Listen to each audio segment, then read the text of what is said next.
याद रखिए, मुसीबतें अल्लाह के प्यारों पर आती हैं। 500 साल फिरौन ने दावा खुदाई किया है माज़अल्लाह।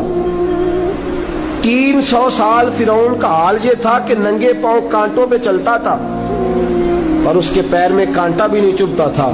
फरिश्ते कहते हैं या अल्लाह ये क्या है? वो तो और डट जाएगा कि मैं खुदा हूँ। फरमाया मोहलत दे रहा हूँ। जो बीमार होते हैं वो अल्लाह के फरमाबरदार होते हैं, उनको तो साथ साथ थोड़ी थोड़ी तकलीफ दे के अल्लाह माफ करता रहता है, वरना ढील देता। तबकात इब्ने साद में रवायत है, एक सहाबी अपनी बीवी से कहते हैं पानी लाओ।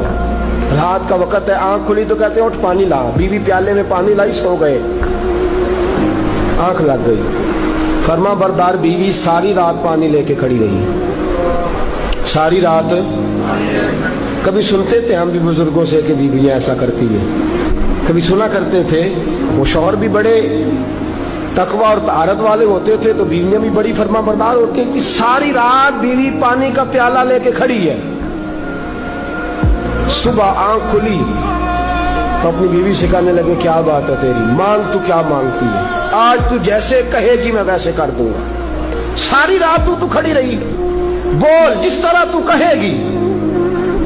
बीवी ने अजीब ही बात कर दी, कहने लगी आप इस तरह करें मुझे तलाक दे दे।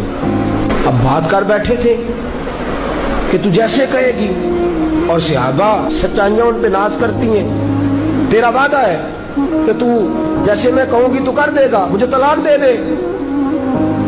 शौहर बड़ा परेशान हुआ, मैंने वादा कर लिया था जैसे तू कहेगी, अब तू कहते हैं तलाक दे दे, ये कैसे मुमकिन है? इतनी फरमा बरदार बीवी, इतनी अच्छी बीवी दोबारा मुयस्सर आना मुझे नामुमकिन नजर आता है। मैं कैसे तलाक दे दूं? वादा भी है, बात भी कर ली है, अब तेरा मुतालबा भी है, क्या करूं? बड़े परेशान हो गए। जब किसी तौर भी बात है ना मुश्किल मराला, बंदा दावा ही वो करे जो उससे हो जाएगी बात, जो दावा कर